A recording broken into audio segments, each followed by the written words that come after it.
Oke, selamat datang. Kali ini kita akan bahas sesuatu yang luar biasa ya. Sebuah gugatan hukum soal ijazah presiden di Indonesia, malah meledak jadi badai politik nasional.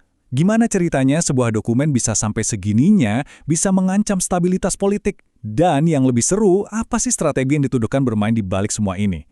Mari kita bedah. Nah, untuk ngerti dampaknya, ada analogi yang pas banget nih. Ini tuh ibarat melempar granat ke tengah keramaian. Bung! Satu tuduhan dilempar, dan serpihannya, wah, bisa kena siapa aja yang ada di dekatnya. Bener-bener kacau. Jadi siapa sih yang pertama kali melempar granat ini? Jadi, semuanya ini dimulai dari satu pernyataan. Bayangin, di tengah panasnya sengketa hukum, tiba-tiba Presiden Joko Widodo sendiri melontarkan sebuah tuduhan. Tapi tuduhannya ini samar, nggak jelas, dan klaim yang satu ini langsung whoosh memicu gelombang spekulasi yang super liar di seluruh negeri. Presiden memang nggak sebut nama sama sekali, tapi pesannya itu, wah, jelas banget. Intinya, ini bukan lagi soal sengketa hukum biasa. Bukan, ini sudah jadi serangan politik. Serangan yang katanya dikoordinasikan oleh sebuah kekuatan besar yang nggak kelihatan. Misterius kan? Tapi, tunggu dulu. Pihak penggugat alias yang menuntut soal ijazah ini punya pandangan yang 180 derajat berbeda. Buat mereka, pernyataan presiden itu bukan curhatan seorang korban loh. Justru, itu adalah sebuah taktik. Taktik yang cerdik, katanya. Nah, sekarang mari kita lihat sisi lain dari koin ini. Kita bedah narasi tandingan mereka. Nah, disinilah dua narasi ini, dua realitas ini benar-benar bertabrakan. Di satu sisi, kita punya cerita kalau presiden adalah korban dari sebuah plot politik yang didalangi orang besar. Tapi, di sisi lain ada argumen tandingan yang bilang, hey, ini cuma pengalihan isu, sebuah cara, katanya, untuk mengubah masalah hukum jadi pertarungan politik. Tujuannya, biar nggak perlu diperiksa di pengadilan. Bahkan, lawan politiknya ini sampai pakai dua kata yang tajam banget untuk menggambarkan strategi ini. Licik, sekaligus pengecut. Kenapa licik? Katanya sih karena ini dirancang khusus untuk mengalihkan perhatian. Dan kenapa pengecut? Ya karena ini dianggap sebagai cara untuk menghindari adu fakta secara langsung di pengadilan. Oke, jadi pertanyaannya, apa sih sebenarnya strategi yang dituduhkan ini? Apa rencananya? Nah, menurut pihak penggugat, ini bukan sekedar manuver biasa. Ini adalah sebuah manuver politik yang bahkan punya nama sendiri, ekstensifikasi.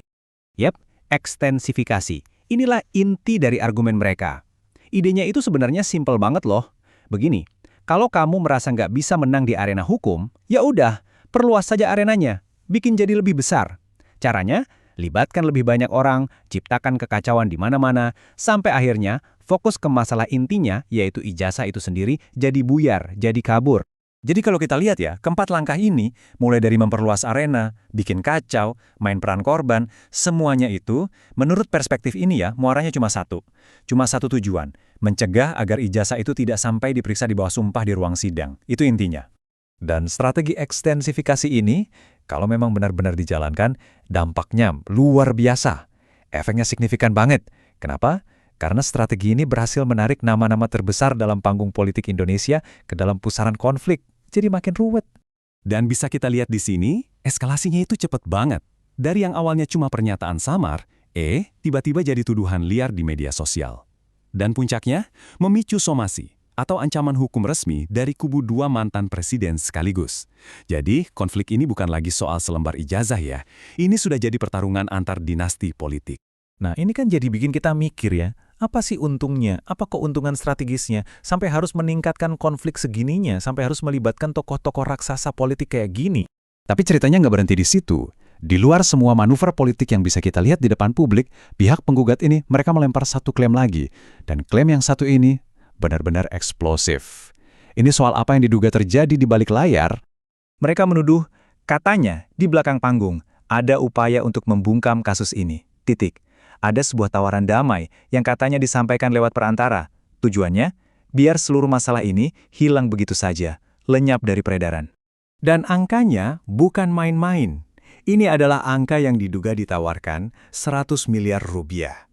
100 miliar, cukup untuk membeli keheningan dan membuat gugatan ini dibatalkan sepenuhnya. Ini kan sama saja dengan tuduhan suap dalam skala yang masif. Oke, jadi dengan semua ini gimana sih akhir ceritanya?